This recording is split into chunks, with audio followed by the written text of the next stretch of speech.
A graça e a paz, amados pastores. Sou o pastor Marlon Darley e convido vocês a se fazer presente aqui no meu lar, doce lar, para conversarmos sobre Filemon e Hebreus. Se tudo der certo, vamos falar sobre o capítulo 16 e 17. Vamos então começar por Filemon, tá? Essa carta é uma das cartas de prisão. Quais são as cartas de prisão? São 4, tá? Filemon, como já falamos, Colossenses. Essas duas cartas têm muitas coisas em comum, os temas, os assuntos, o local, Roma, período, tá? Aí nós temos depois Filipenses e Éfesos, ok? Efésios, tá? Perdão, tô com Efésios. O que mais que a gente vai falar? O conteúdo dessa carta. Bem, Filemon, ele era um homem rico e muito importante, né, da cidade de Colossos, tá? Ele tinha vários escravos e um deles era Onésimo, tá? Filemon se converteu em uma das viagens missionárias de Paulo, colocou e se tornou um dos colaboradores, tá? Onésimo fugiu, ok? E a Bíblia não fala se ele furtou alguma coisa ou se Filemon teve um prejuízo devido à sua fuga. Ele deixou de fazer suas tarefas. Isso deu prejuízo ao seu senhor, né? O fato é que Paulo conheceu Onésimo na prisão, Onésimo se converteu, tornou-se também um colaborador de Paulo e muito precioso. Mas olha que interessante como as escrituras, pelo fato de ele ter se convertido, não anula o que ele fez de errado, né? Ou seja, o que começa errado, se não for corrigido, vai terminar errado. Então Paulo fala o seguinte, ó, eu preciso muito de você, entretanto você vai ter que voltar para o seu senhor e vai ter que arrumar a bagunça feita lá, tá? E aí Onésimo fica meio preocupado, porque se ele volta, ele poderia sofrer alguma punição. Só que Paulo envia uma carta, que é a carta a Filemon, tá? Da qual ele começa ali com uma introdução, elogiando Filemon, a sua mãe, né? A sua irmã, né? Áfia, né? E Iacapo, né? Fazendo oração por eles. E depois ele diz, ó, eu quero que receba Onésimo não mais como escravo, mas como liberto, não só isso, mas como irmão muito precioso, de igual, entendeu? Porque diante de Deus não há senhor nem servo, nem judeu nem grego.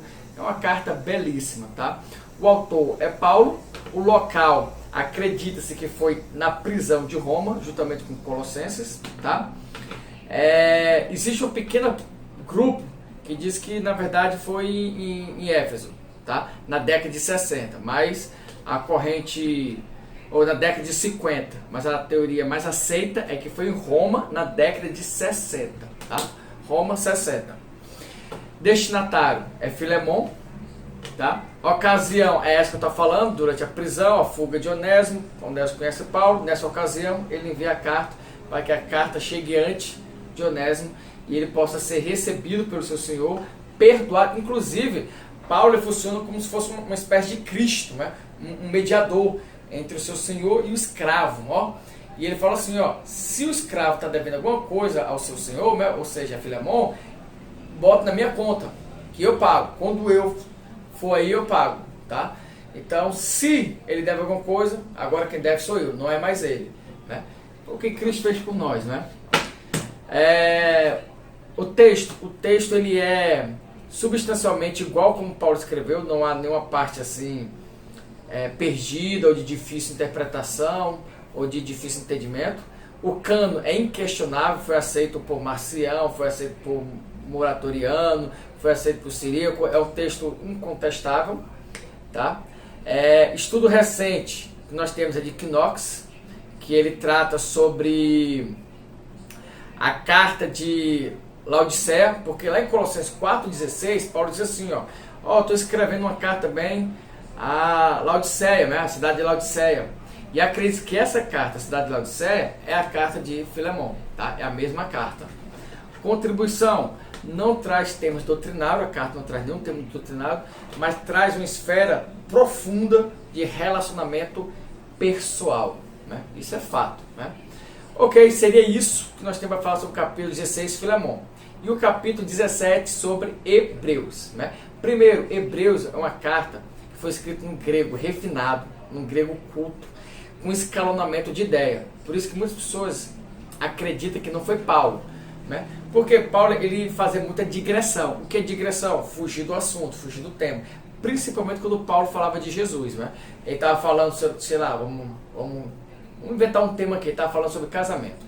Ele começava a falar de casamento, aí se ele falasse de Jesus, pronto, ele se perdia, começava a falar de Jesus, da obra, da justificação, da salvação, da adoção, e aí ia. Depois ele lembrava do que estava falando, aí voltava de novo a falar de casamento. E Hebreus não.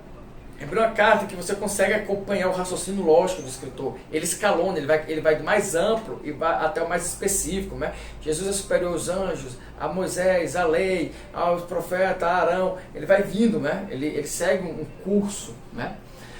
O conteúdo, o livro não tem saudação inicial, não tem uma introdução, não fala quem é o escritor, quem é o destinatário, de onde se escreve. Nenhuma dessas características que era comum das cartas do Novo Testamento. Apesar do gênero carta ser um gênero amplo, que aceita vários parâmetros, vários aspectos, existia alguns aspectos em comum. E um deles é isso, é a saudação, a introdução, a vez a oração e o final. Só 2 cartas do Novo Testamento não seguem esse padrão. Isso pode ser cobrado em prova. Qual é? Hebreus e 1 João. 1 João e Hebreus não seguem o padrão neotestamentário do gênero literário carta. Tá? Essa seria uma pergunta perfeita, completa, né?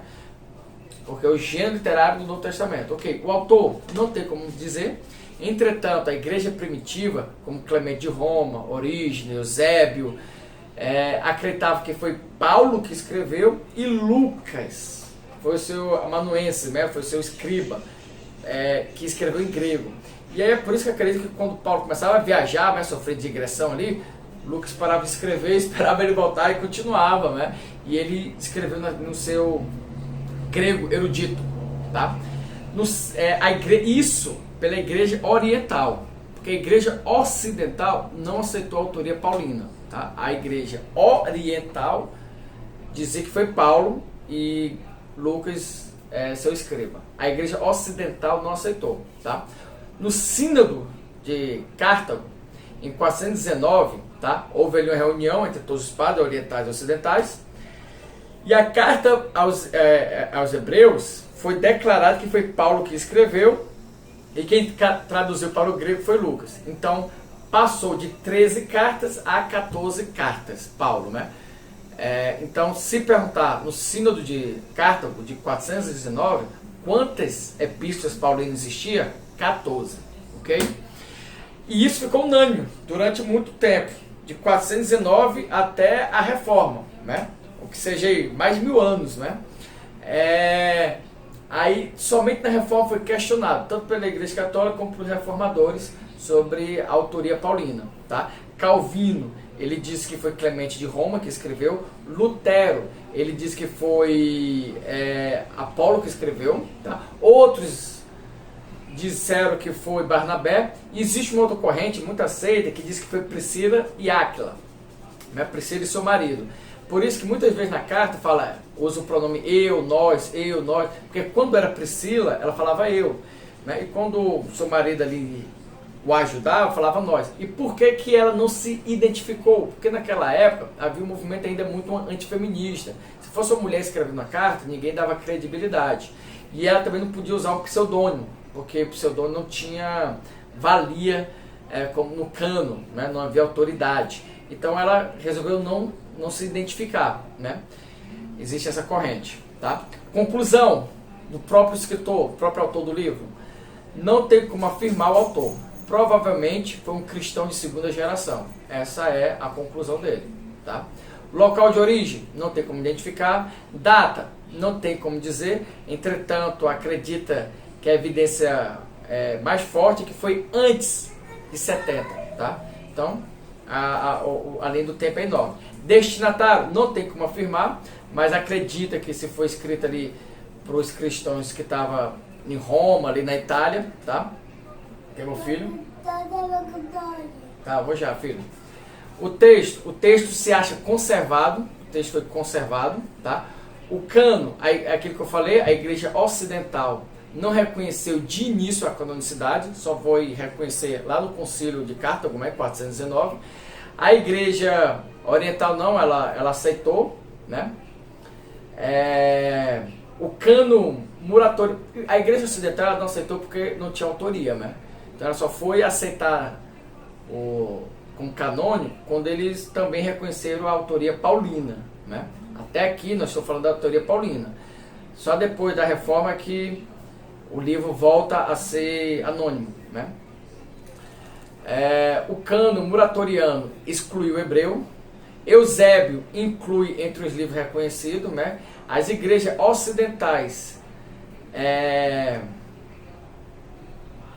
a igreja ocidental, ela cedeu depois sobre a influência de Agostinho e de Jerônimo, né? Estudo recente, o que é que se estuda muito em Hebreus? Aquele fator Melquisedeque, né? Melquisedeque, Jesus, quem era Melquisedeque, é o fato mais explorado atualmente, tá? E qual é a grande contribuição de Hebreus, conforme o escritor?